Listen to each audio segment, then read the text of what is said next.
అధిక బరువు అనేక సమస్యలకు కారణం. సాహితీ యోగా ఆన్లైన్ క్లాసులో జాయిన్ అవ్వండి. సీరియల్ నటుడు చంద్రక్రాంత్ మృతితో పలు సంచలన విషయాలు వెలుగులోకి వచ్చాయి.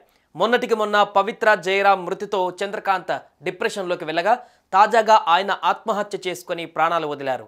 కాగా ఆత్మహత్యకు ముందు ఆయన వాట్సాప్లో చాట్ చేశారు. అసలేమన్నారు? ఆ వాట్సాప్ చాట్లో ఏముంది?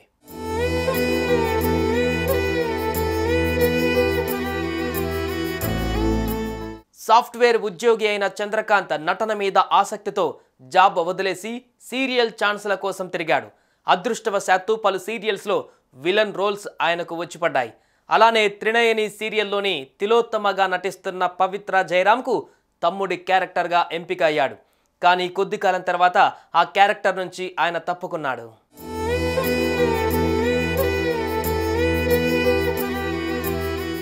ఇదిలా ఉంటే బెంగళూరు నుంచి హైదరాబాద్ వస్తుండగా చంద్రకాంత్ పవిత్ర ట్రావెల్ చేస్తున్న కారును ఆర్టీసీ బస్సు ఢీకొనడంతో పవిత్ర అక్కడికక్కడే మృతి చెందారు.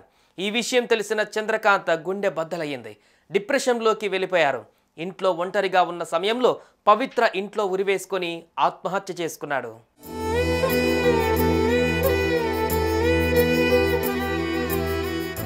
ఇక ఆత్మహత్యకు ముందు చంద్రకాంత్ వాట్సాప్లో చేసిన చాటింగ్ బయటపడింది.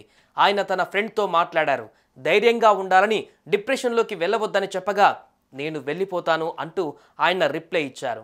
ఎక్కడికి అని ప్రశ్నించగా ఇక చాలు ఈ జన్మకి, బట్ ఎవరికి చెప్పకండి అని రిప్లై ఇచ్చారు. అలా మాట్లాడవద్దని కోరగా నేను వెళ్తేనే కరెక్ట్, లేదా నేను పిచ్చివాణ్ణి అయిపోయి మద్యానికి బానిసవుతాను, ఇంట్లో వాళ్ళని ఇబ్బంది పెడతాను అని రిప్లై ఇచ్చాడు. మేమంతా లేమా అని రిప్లై ఇవ్వగా ఏడుస్తూ ఉన్న స్మైలీ పెట్టాడు.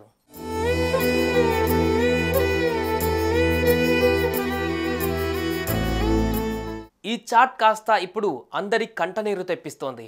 ఎంత డిప్రెషన్లోకి వెళ్తే ప్రాణాలు తీసుకుంటాడు, పవిత్రపై ఎంత ప్రేమ పెంచుకుంటే ఇలా అవుతాడు అని అన్నారు.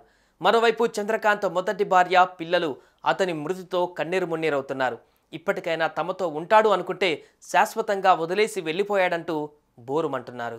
సుమన్ టీవీలో మీ పర్సనల్ అండ్ బిజినెస్ ప్రమోషన్స్ కోసం కింది నెంబర్కి కాంటాక్ట్ చేయండి.